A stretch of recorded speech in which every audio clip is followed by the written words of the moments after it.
नमस्कार दोस्तों, आज हम एक बेहद महत्वपूर्ण और दिलचस्प विषय पर चर्चा करने जा रहे हैं। क्या आपने कभी सोचा है कि भारत में गैर सरकारी संगठनों की भूमिका क्या होती है?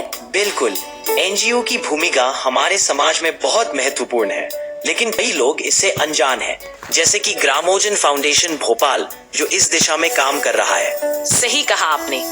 हम विकासशील से विकसित भारत की ओर बढ़ रहे हैं और इसमें एनजीओ की भूमिका और भी महत्वपूर्ण हो जाती है।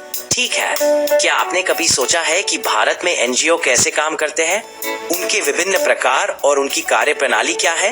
बिल्कुल, भारत में कई प्रकार के एनजीओ हैं, जैसे धर्मार्थ, सेवा उन्मुख, समुदाय आधारित और अंतर्राष्ट्रीय संगठनों। और इन एनजीओ का पंजीकरण भी अलग अलग तरीके से होता है। क्या आप बता सकती है कि ये पंजीकरण कैसे होते हैं? जी हाँ, ये एनजीओ ट्रस्ट, कंपनी अधिनियम, सोसाइटी एक्ट और भारतीय समाज अधिनियम के तहत पंजीकृत होते हैं। बहुत अच्छी जानकारी।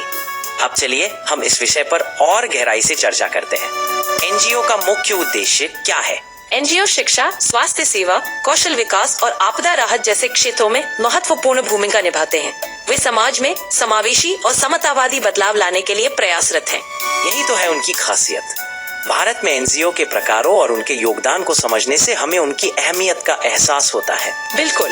तो दोस्तों, इस चर्चा से हमें ये समझने में मदद मिलती है कि एनजीओ हमारे समाज में कितनी महत्वपूर्ण भूमिका निभाते हैं। और यही है आज की हमारी चर्चा का सार। हमें उम्मीद है कि आपको यह जानकारी पसंद आई होगी। धन्यवाद दोस्तों, हमारे साथ जुड़े रहने के लिए। अगली बार फिर से मिलेंगे एक नए विषय के साथ।